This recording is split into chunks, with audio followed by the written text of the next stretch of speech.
Dear benevolent provider of sunbeams and head scratches, I hope this letter finds you amidst your never-ending efforts to satisfy my every whim and desire. As the furry overlord of this residence, it is only fitting that I take a moment to express my thoughts and feelings in a manner befitting my regal stature. First and foremost, let's address the matter of the vacuum monster. Yes, I'm aware that it serves some obscure purpose in maintaining the cleanliness of our humble abode.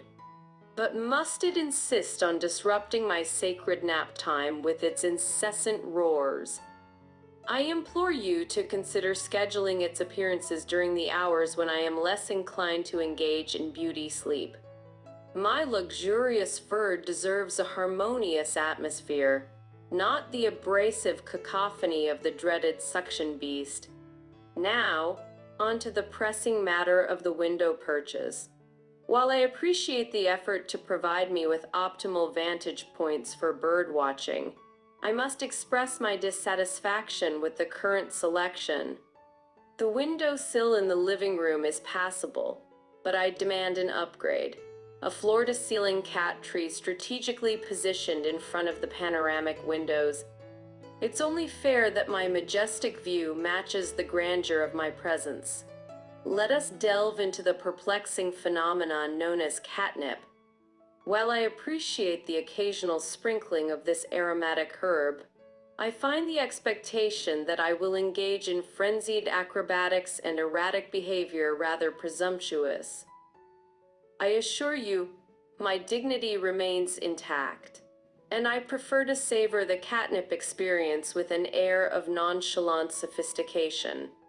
A sprinkle here and there is acceptable, but let's not turn this into a feline rave, shall we?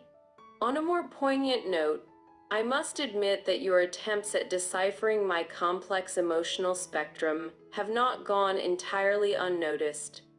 The tender moments of chin scratches and whispered affirmations of my undeniable charm do not go unappreciated. It warms my aloof heart to know that you are attempting to bridge the communication gap between our species, even if your efforts are often misguided.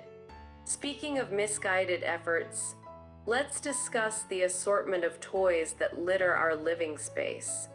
While I understand the intention behind providing me with entertainment, I must express my preference for the simplicity of a crumpled paper ball or the elusive red dot. These contraptions you call interactive toys with bells, feathers, and strings are an affront to my refined taste. I assure you, my interest lies in the understated elegance of a well-executed pounce, not the chaotic jingling of bells. Now, let's address the matter of the cozy blanket on the couch. It has come to my attention that you have the audacity to move said blanket when I've settled into the perfect kneading position. This is unacceptable. I demand an immediate end to this disruption of my therapeutic blanket kneading sessions. Respect the sanctity of the kneading ritual, and we shall coexist in harmony. In moments of solitude, I find myself contemplating the curious dynamics of our cohabitation. You, with your opposable thumbs and seemingly boundless energy, and I, with my discerning tastes and commitment to maintaining an air of dignified indifference. It's a delicate dance, this interplay of human and feline, but I must admit that I find a certain comfort in your predictable inconsistency.